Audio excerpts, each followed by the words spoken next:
Hi guys, ayan, maghugas tayo ng laham guys, kung tawagin sa Arabic laham, kung sa English sheep. So, prepare na yan guys, kasi magluluto tayo. Ayan, inayos ko po yung paghugas niyan.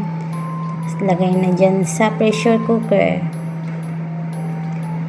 So, after that, ayan, ilagyan ko ng olive oil, sibuyas, bawang, at saka ginger. Tapos yung mga powder niya, baharat. Ayan. Tapos, ayan na guys. Mekos-mekos na natin para mahalo yung mga powder. Ayan. While maghintay doon, ayan, nag-prepare na rin ako ng sibuyas, kamatis, bawang, at saka tapos, ginisa ko na rin po yun. Ayan. Yung ingredients niya, ginigisa ko na po yan. Para habang nagpapakulo po ako nung laham, pagkatapos po nung pag lumambot na po iyon, ilagay ko na po yun dyan.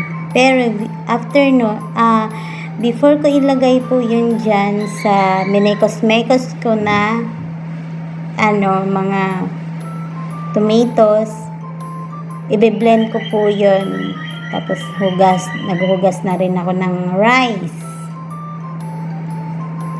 Oo, doble yung ko guys, pagtrabaho ko. Ayan. Tapos ayan na, lumambot na siya guys. Ayun, na-blend ko na rin yun. Hindi ko na nakuhaan yung mga iba kong ginagawa kasi nag-iisa lang ako. Walang humahawak sa video. So, ayan. Sobrang lambot na po yung laham guys. Ayan. Tapos yung sabaw niyan guys, yun yung isasabaw ko doon sa rice.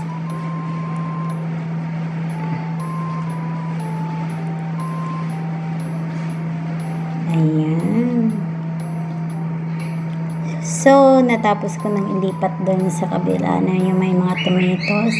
Bine-blend ko po pala yun guys, kaya ganyan siya. Kasi ayaw ng mga kabayo nakakain nila yung sibuyas at bawang, kaya kailangan i-blend.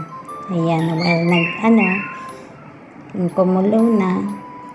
Hindi ko na nga rin po nakuhaan guys. Ayan. In-strainer ko po yung rice para hindi po siya masyadong lata. O, diba? Ayan. Nilagyan ko na rin po siya ng siling haba. Okay. Tapos, ayun na po yung result niya guys. O, yan yung tinatawag nila na laham marag. Yan yung nila dito, yung luto nila. Tapos done!